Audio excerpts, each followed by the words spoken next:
ना आओ देखा ना ताओ देखा, विराट कोहली का भाव देखा, जीतने के बाद मेरा पैर भी नहीं छुआ। अरे धोनी भैया प्रणाम प्रणाम। जितनी खुशी में हम ये भी नहीं देखा कि मेरा गुरु मेरे सामने है। माफ़ कर दीजिएगा धोनी भैया, थोड़े ठालते हम ट्रॉफी नहीं जीते हैं। आप ही के बदौलत आज क्वालिफाइड भी कर गए। बस आपका आशीर्वाद चाहिए ताकि हम ट्रॉफी भी जीत जाए। अच्छा ठीक है, तुम ट्रॉफी जीत जाना और पेट कमिंस को पेल देना बहुत मात्रा से। धोनी भैया कैसे जीत जाएगा? जिस तरह से वर्ल्ड कप में पेले थे उसी तरह से आप फिर पेलेंगे? मजाक लग रहा है। तुम किस तरह पेल दोगे रे? विराट भैया पहले अकेले थे, अब तो हम भी हैं और मैक्सी भी तुम्हारा डरे है, तो तीनों मिलकर तुमको पेलेंगे।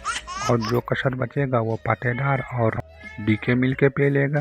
अरे फबुआ तुम तो सुबह साले, तुम्हारा बॉलर को तो अकेले हेड पेल के रख देगा। अरे हमारे पास तो मियाँ भाई है, तुम सबको पेलेगा। अरे विराट जाओ जल्दी से जाके प्रैक्टिस करो और उसको जल्दी से बाहर निकालो। बहुत बल्टा चूतिया साला, भटर भटर कट्टा तभी से देखते हैं साले।